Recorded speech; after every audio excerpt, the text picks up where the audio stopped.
Becoming Sister Wives, Chapter 13, Part 2. Cody had talked for more than a year about wanting to do something to show that plural marriage can be so much more than what was usually portrayed in the media. But it took some time to figure out just how to do that. When we met Tim Gibbons, our producer, the idea of doing a television program was introduced to us. Cody got on board with the idea long before I did.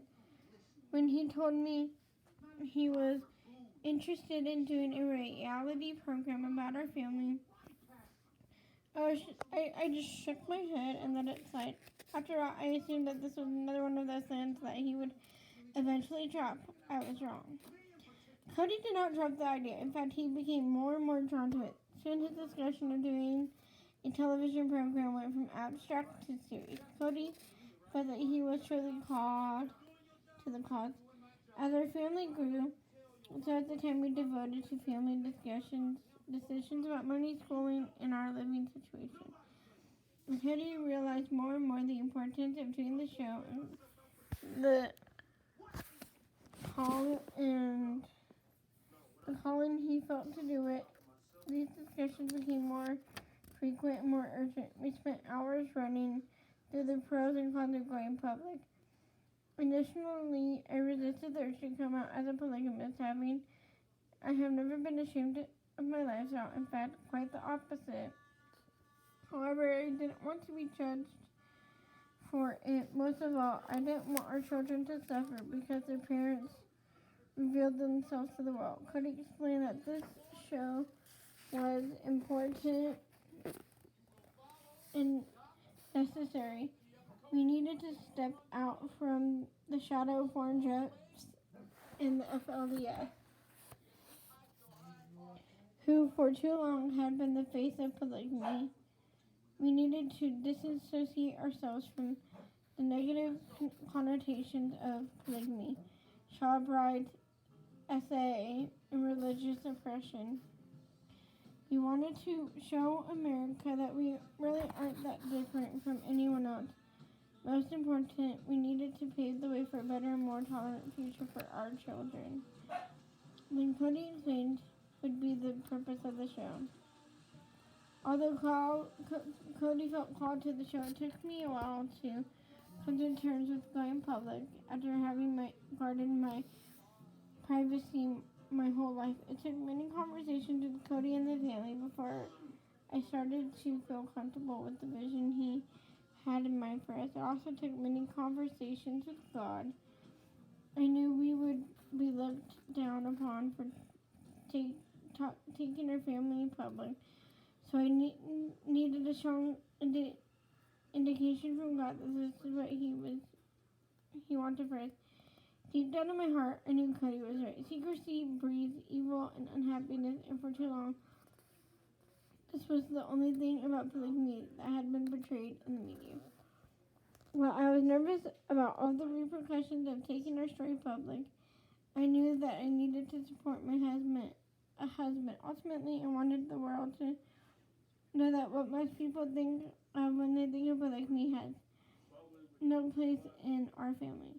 We are a great family, and with the normal disagreements and laughter, heartbreak and happiness of any American household. I guess I started to believe that our story was worth telling. I contemplated long and hard over my decision.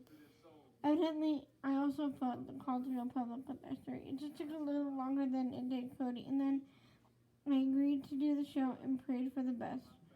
Once we committed to being on television, I became incredibly nervous.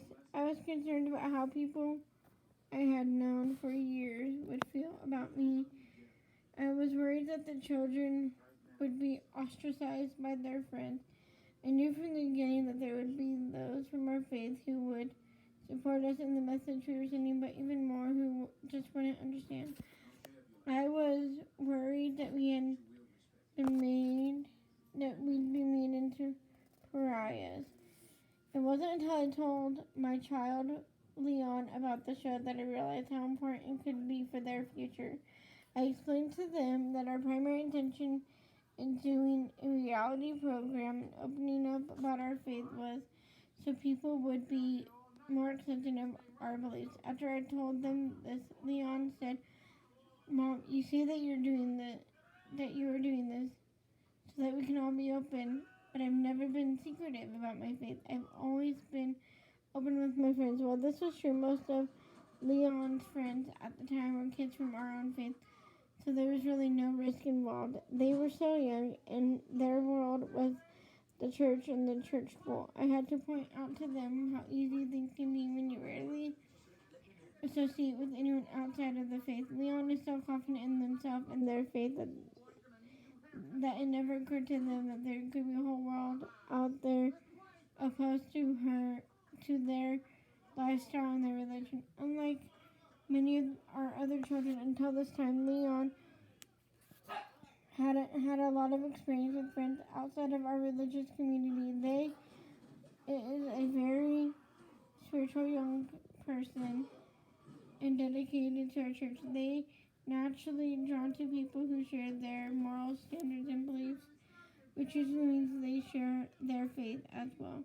They hadn't had yet the misfortune to suffer on the account of others' intolerance, and they didn't know what it was like in the real world, the cruelty that might temper their enjoyment of life. As their mom, I wanted to protect them from having to experience these things, yet I didn't want them believing that our religious community is the only place they could be safe being who they are. There's a big world out there, and I wanted them to enjoy it without having to lie about their beliefs. At the young age of 16, Leon had already experienced a devotion and desire to live the principle of plural marriage and remain in her faith. Well, I know they is a teenager and may not actually follow through with this plan. I hope that when the time comes, they will be confident in themselves and their relationship with God to be able to come to their own decision. I believe in order for them to make this decision, they need to feel comfortable in the society of those outside of our faith. They need to have a wealth of experience before choosing the path for their adult life. I want the world to be a safe and tolerant place for them. When we thought about doing Sister Wives, I knew that if all went well, the show would make it possible for Leon to live openly without feeling judgment and oppression. They might live as they pleased in the public without fears of ostracization or rejection. They would be given freedom and opportunities that I wouldn't have dreamed of when I was their age. The first day the camera showed up in our house was strange and uncomfortable. I was completely unprepared when I came up the stairs into my living room and saw a cameraman that I had no idea how to behave. I felt awkward trying to act as if nothing out of the ordinary was happening. Without the actor or family, that'd be Christine. When the cameras first started rolling, it was difficult to behave naturally as the crew instructed. It took all of us a while to adjust to having our lives filmed. Whenever the cameras were around, the kids who were excitable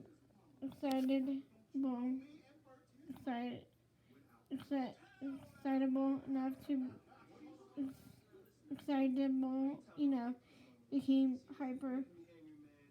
Family dinner, our Friday tradition, went from mild chaos to an all-out zoo. I did my best not to modify my behavior for the cameras, but it's hard not to be aware of how you look when people are filming you every hour of the day.